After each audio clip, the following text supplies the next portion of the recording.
Hello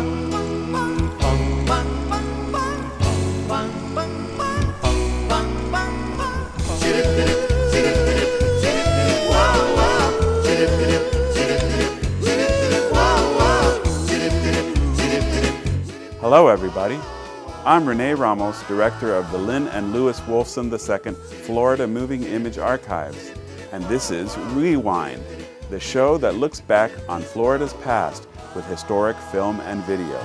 It's time for another trip back into the past, so sit back, relax, and enjoy another episode of Rewind.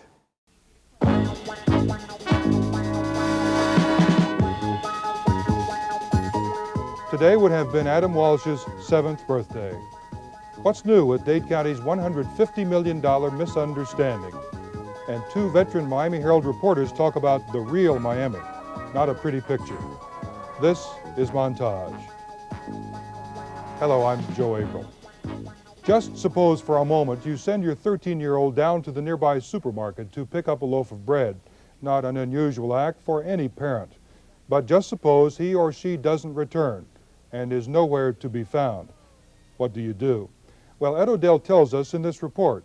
He talks to parents who have found their children missing and have been frustrated by the lack of laws and agencies able to deal with the widespread problem of missing children and who sadly may never see their children again.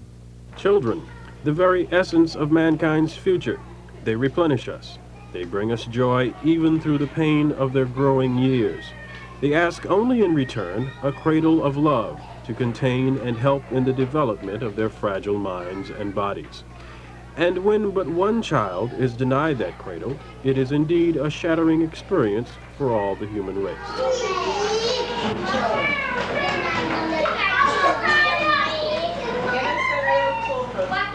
Before this happened to you, to Adam, did you realize that this kind of thing was going on? I didn't realize it, but I do realize now that the parents that it has happened to, which is 150,000 parents a year, fall through the cracks. They just can't deal with it. John and I, we fall through the cracks at night, in the morning, but somehow we just keep getting up and going. And now that we have the momentum on our side and the press and the ball is rolling, we're gonna carry that ball as far as we can. That momentum came when Rene Walsh took a 10-minute break from what is a constant vigil all parents have over their youngsters. She left him to browse wide-eyed in a department store toy section while she shopped 3 aisles away. The next she heard of her only child was after his remains were found in a canal over 100 miles away from the point he vanished. That incident has brought Rene Walsh here to the Adam Walsh Outreach Center for Missing Children.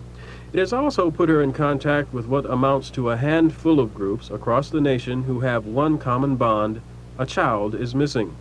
This pamphlet is from the D. Schofield Awareness Program, Inc. of Tampa, Florida. Then aged 12 years, D. Schofield also disappeared while shopping with her mother. That was in 1976. Kidnapping is indicated. Amy Billick of Coconut Grove, age 17, disappeared while on her way to have lunch with friends. Her mother, Sue Billick, has received numerous contacts from motorcycle gangs who say they have seen her daughter in their groups and that she is drugged, beaten, and doesn't know who she is. Amy disappeared in 1974. Can you ever give up this search? Oh, never. It's just my baby. I waited 10 years for that child, and she spent 17 beautiful years with us, and we love her. And if she's alive anywhere, I'm going to find her, bring her home. There's groups like ours that have been working for 5 years to try to reach this goal. And since they couldn't get their attention, they tried other things, putting pictures in school systems, collecting dental records, and trying to get cooperation through fingerprinting children at school age. Different things that are really going around the issue, but it's all that they can do, being that their hands are tied. All of these groups are bound together by one common goal: the enactment of new legislation. John and Rene Walsh have used the momentum from their child's death to appear before a Senate subcommittee in Washington to lobby for Senate Bill 1701, which would create a Missing Child Act, which would then be added to the laws of the nation. Parents of missing children have been frustrated by, number one, categorizing. Most missing children are classified as runaways, and running away is not against the law. So parents say there is no mechanism for locating the child. The number 2 frustration is getting the FBI involved when there is indication of foul play or the crossing of state lines. And number 3, the computer through which information is fed, the National Crime Information Center computer, does little to identify an individual who is missing.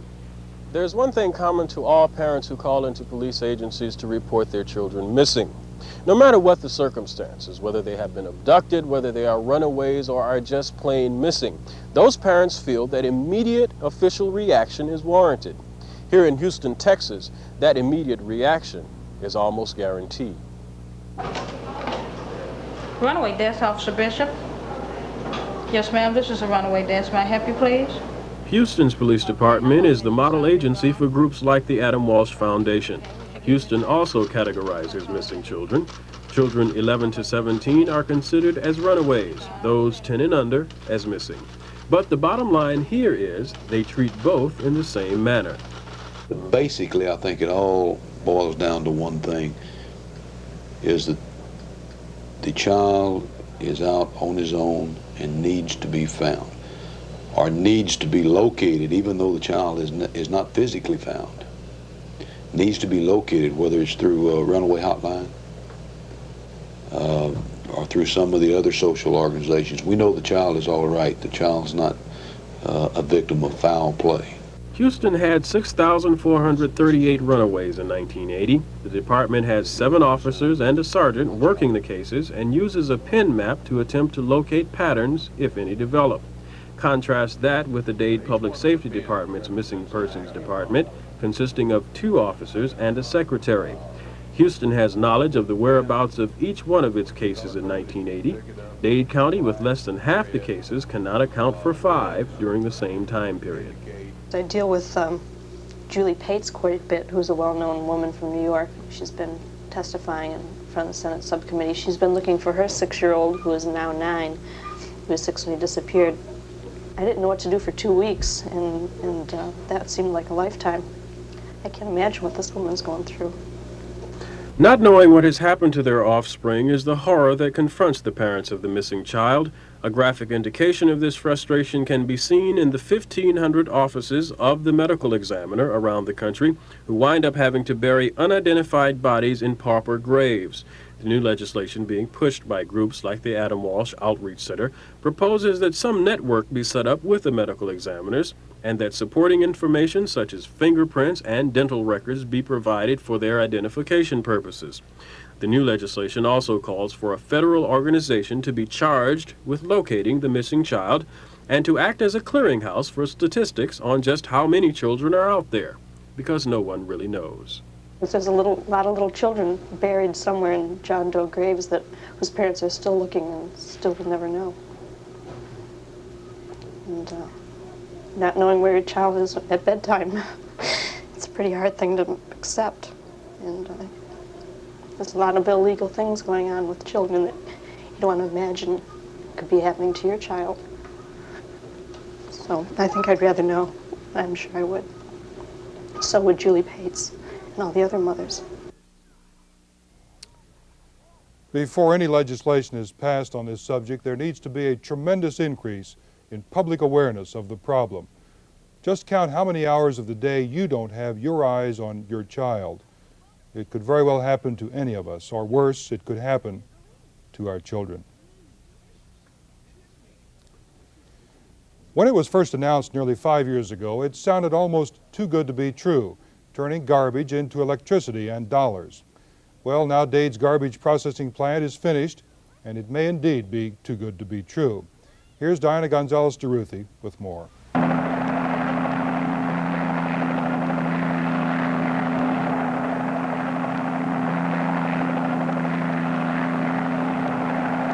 Even though everyone involved in the dispute over the garbage plant has signed contracts, the name of the game seems to be, who do you trust?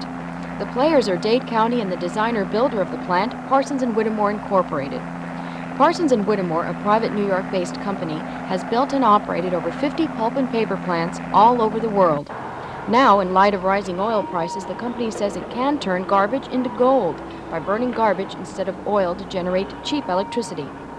Company officials recently led a tour demonstrating how the sale of both cheap electricity and garbage byproducts, like recovered glass and metal, can make this plant a paying proposition.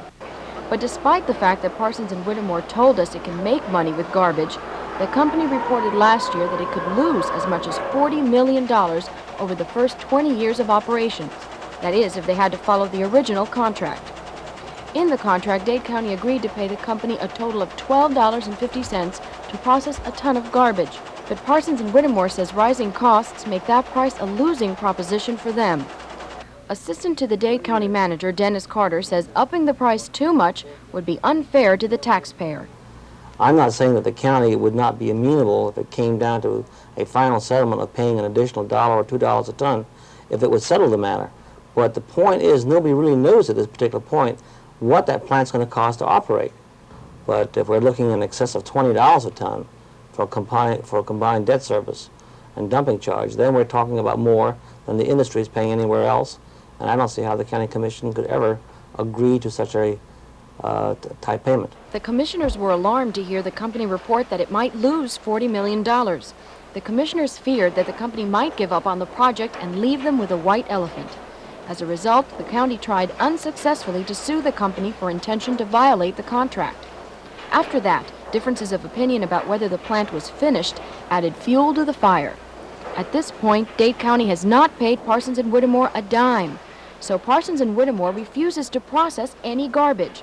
No ticky, no washi. The little garbage that is processed sporadically here comes from municipalities and independent companies. But Dade County says this is a violation of contract. Parsons and Whittemore is only supposed to process Dade's garbage. But the company president, George Landegger, says he's not violating any contracts. He's just trying to operate the plant. Of course, it's very difficult to operate if, with one hand, they try to take away the garbage, and in the other hand, they're now apparently trying to dismantle the plant.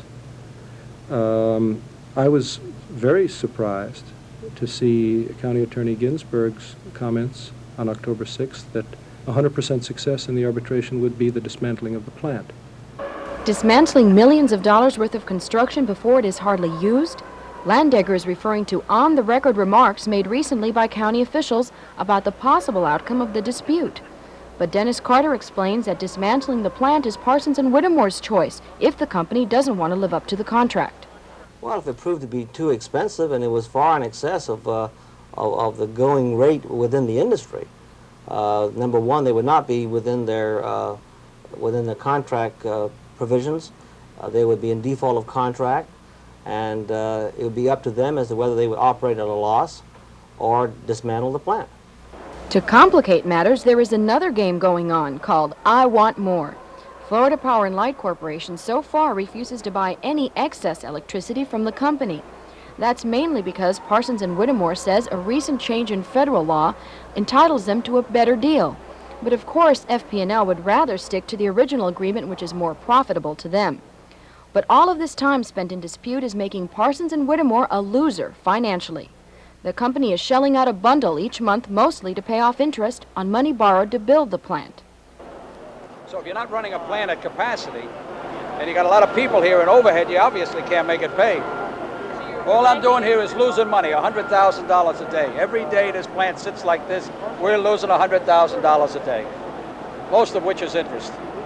It's not surprising, though, that both county officials and the company agree on one thing, that negotiations over the past 11 months have been long and difficult.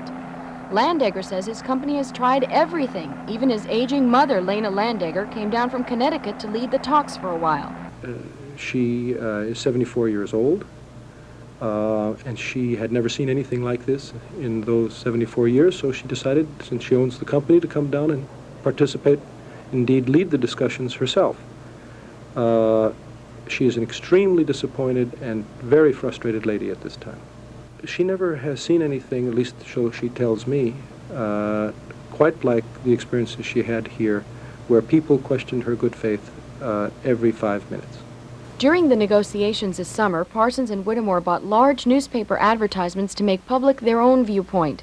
The ads described the 58th Street dump as a time bomb threatening our drinking water supply, and called Dade's garbage situation in general a scandal. Many citizens and county officials agreed with a Miami Herald editorial that condemned the ads as high-pressure scare tactics that could do nothing to help negotiations. I was the one that authorized those ads because I felt that we were not getting our story across to the public. We are not very good at public relations. We're very good at building factories and running them. I've never had a situation where I had to become adept, as it were, and I never at public relations, and obviously I think the newspaper took the view that I was inept. But despite the ads, a settlement agreement hammered out by a few county officials and Parsons and Whittemore was almost accepted in October by the county commission. The attorneys who represent Dade County, our special counsel, as well as our county attorney, Mr. Robert Ginsburg, they felt very strongly against settlement on the basis that they felt that no matter what we signed or agreed to at this point, that somewhere in the next 6 months, that Parsons and Whittemore would be back and saying that they could not live with that contract and they would be demanding a higher dumping fee or a higher payment for the disposal of garbage, or they would take another walk. County attorneys are strongly resisting any agreement other than the original contract. However, the Metro Commission did vote to go into arbitration. Parsons and Whittemore, Dade County, and a federal judge each picked one representative to the arbitration body. No one knows how long it will take these three arbitrators to decide who should trust who, but Landegger says it couldn't take as long as the negotiations did before. I believe that there was a lot of misinformation, misunderstanding prevalent, and that may have been one of the reasons it took so long to get beyond the personalities to the issues. Hopefully another opportunity will present itself to that end. If not, obviously the arbitration process will provide us all with an answer.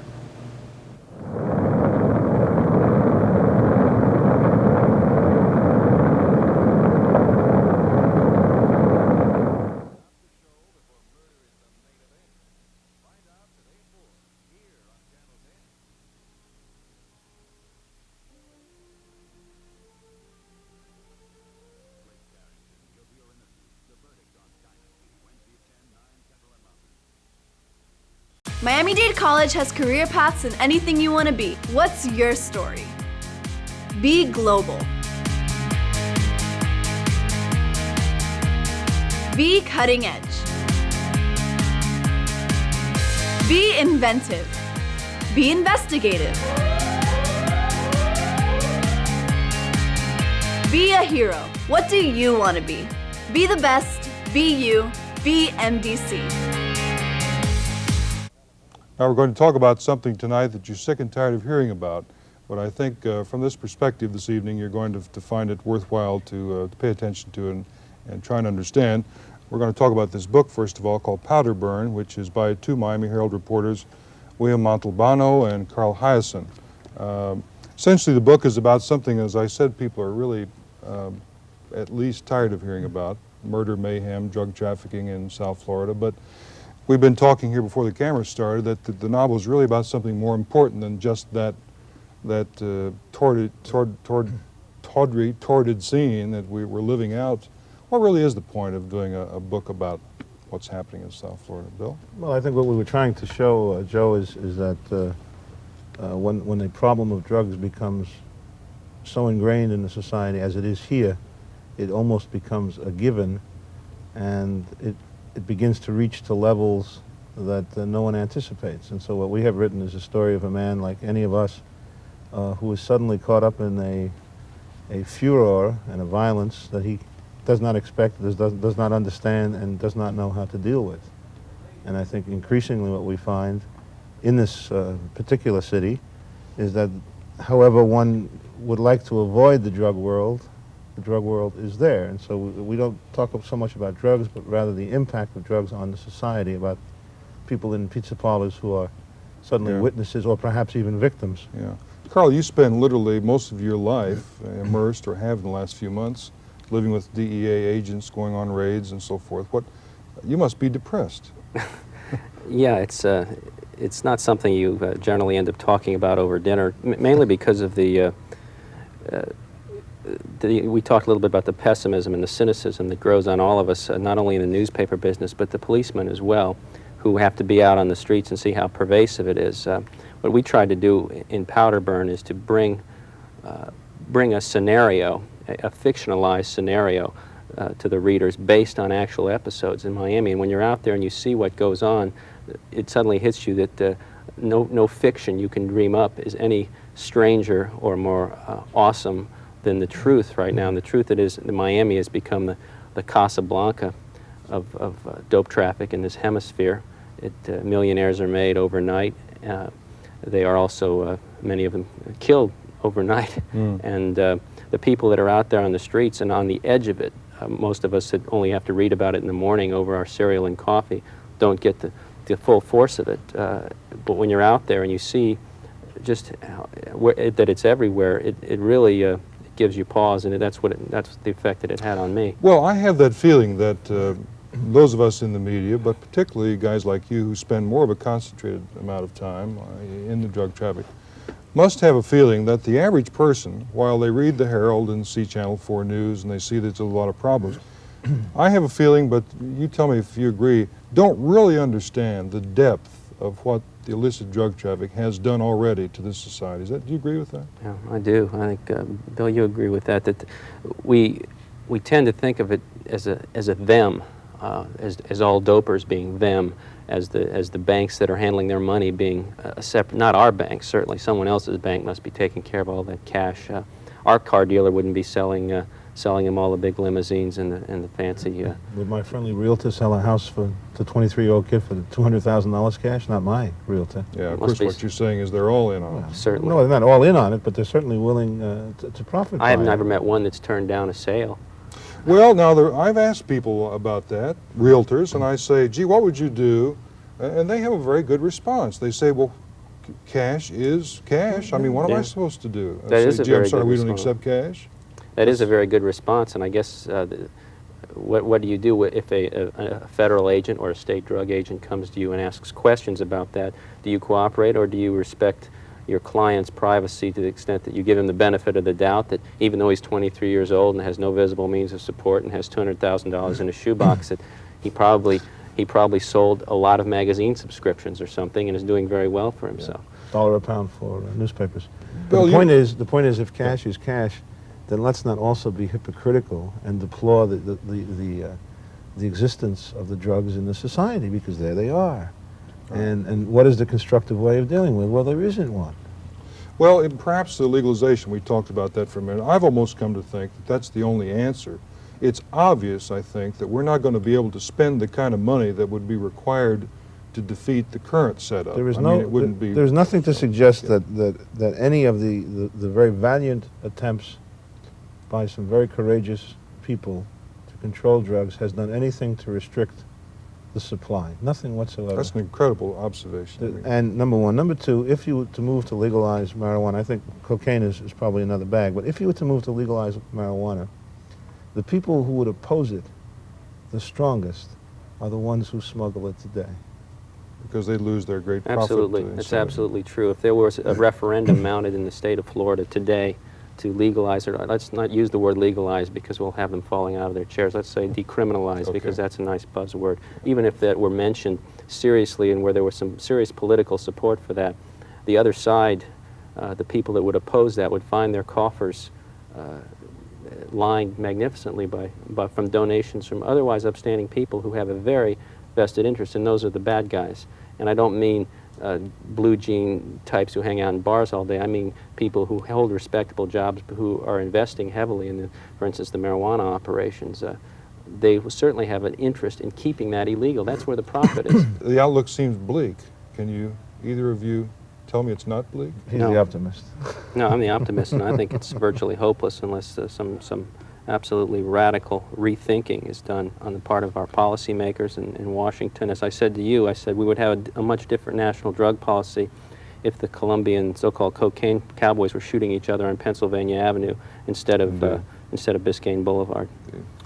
Well, I don't want to leave you with a bad taste in your mouth, but perhaps it's time in this country we did leave you with a bad taste in your mouth. I think sometimes we in the media want to leave the audience with a a sense of hope and positiveness, and I've found that what it does is put them back to sleep. Us back to sleep, excuse me, it's all of us. And we say, well, someone else will take care of that. It is up to us to pay attention to what's happening here, to do something about it, demand something be done, at least care enough about it to talk about it, care about it.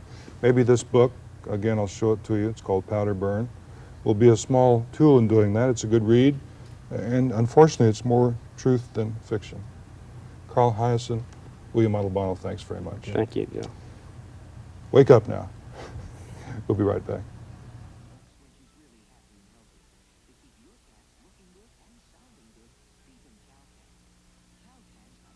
Miami-Dade College has career paths and anything you want to be. What's your story? Be global.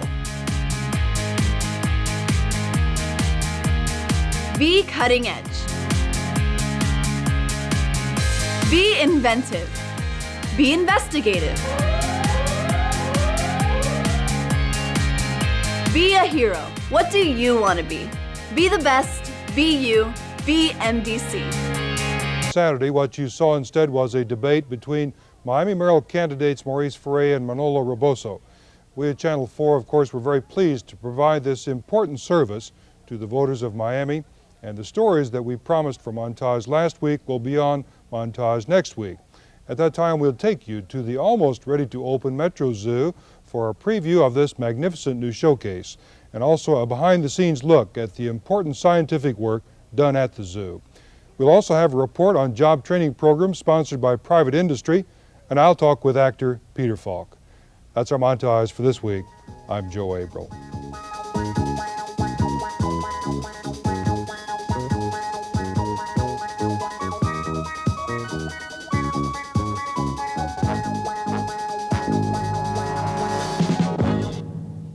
That's about it for this edition of Rewind. Just time to remind you that Rewind features historical film and video from the Lynn and Lewis Wolfson II Florida Moving Image Archives. To see more from the Wolfson Archives collections, visit our website, wolfsonarchives.org. You can search the archives catalog and watch video online. And be sure to connect to our YouTube channel, where you will find hundreds of carefully curated clips, or link to the Wolfson Archives Facebook page to keep up with our busy calendar of historical happenings. Until next time, I'm Rene Ramos. Thanks for watching.